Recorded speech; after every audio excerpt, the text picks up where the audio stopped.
बलांगीर जिला पाटनागढ़ कौशल मुक्ति मोर्चा तरफनु कौशल महामंथन उपरे आलोचना संगे सामाजिक सम्मेलन अनुष्ठित हो जाइछे। इथिरे कौशलवादी नेता डिंगर कुमार, रमेश जैन और शांतनु बुधियांकर आह्वान रे कौशल महामंथन उपरे आलोचना हिथिला। केंता कले कौशल हो पारबा, कौशल रो विकास हो पारबा, काଣା अभाव रहुचे कौशल भितरे से सब भिन्न भिन्न जगानु आसीथिबार कौशलवादी नेता माने निजर मत देथिले। पर सामाजिक सम्मेलन हिथिला। इथिरे कौशल मुक्ति मोर्चा सभापति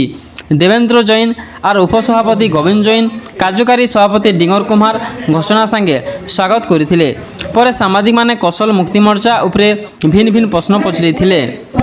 आज पर्यंत आम कौशल गोटे स्वतंत्र राज्य कर नहीं पार्लु केने आमर लाचेस रहा केने लाकुना रहा काଣା कले आगामी दिन में यहाँ करूँ आवश्यकता अच्छे कि नहीं क्या थे कि नहीं पारुचे ये सब विचार विमर्श है।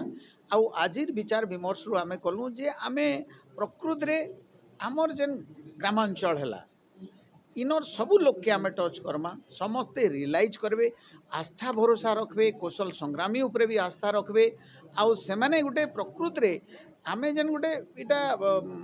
केने ना केने बहुत दिन गोटे आंदोलन हो गला परे हेबा नहीं हेबा बोली जेन डाउट हेसी आज गोटे इटा करा हला और कंक्रीट इटा के केनता करी आमे गोटे पाइमु आज गोटे टाइम फ्रेम हेबा प्रोग्राम हेबा प्लान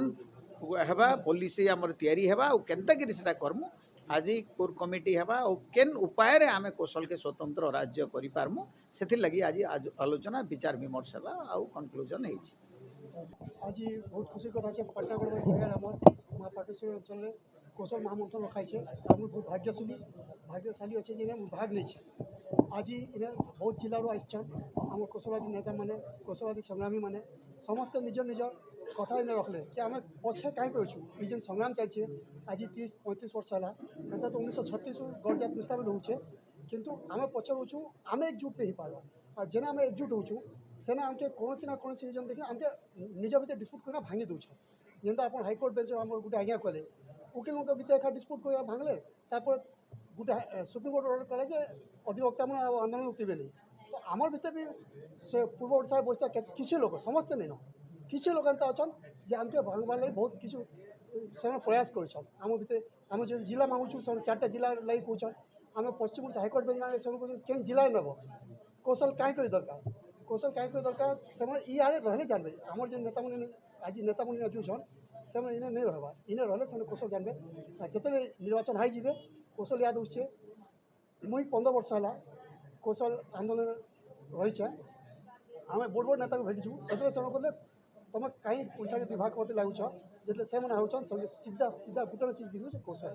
आ सब बड़ दुख कथा आम निज आंतरिक निज नहीं बाजा भीतर की कि आमर जो काम अटकुचे आमके कौशल सरुचे आमर काम जब ऑफिस आमके कौशल सुने ये चीज आमके आमर समस्त जनसाधारण जो अच्छे कौशल आमर निज सिंगल लोक फायदा न आमर 2 कोटी लोक अच्छी आमर 2 कोटी लोक केनता कि जो करमु आमर फायदा करमु आमर राज्य के करमु आ छोट राज्य है राज्य ऑटोमेटिक बढ़सी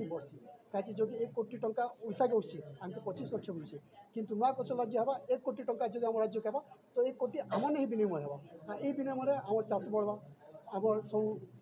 कारखाना लगवा आमको बाहर दारुण खरीद नहीं पड़े से आमके समस्त को जाने आमके निश्चय कौशल दरकार एकमात्र विकल्प है आम कौशल के मुकलाबाटा आम निजर कौशल राज्य बनाबाटा। नमस्कार मोर ना चंद्रकांति सेठ मोर गाँव हूँ जुआ कौशल महामंथन कार्यक्रम में जोग तो काना आगामी दिन कौशल लगी काम करबे एवं प्रकार काम करे कौशल राज्य गठन आया मुई तो कौशल कमिटी रे बहुत दिन जुड़ी छे तो मुई चाहूँ इने जितकी आज्ञा भाई मैंने जितकी योगदान दौन ताकर जितकी अभिज्ञता अच्छे भितर आम नारी मैंने भी आगे आते जो कौशल आंदोलन रे शामिल हेते नारी मैंने भी बाबद जो आवाज उठाते बोले आउ टे भल था और बहुत जल्दी कौशल राज्य गठन होता बोलिक मोर आशार विश्वास आज्ञा इतने से माने आगामी पीढ़ी के से सूचना दे पारबे कि कौशल राज्य है आमर काଣା उन्नति हेबा बोलिक छुआ पिला मन के से माने शिक्षा दे पारबे बोली मोर आशा।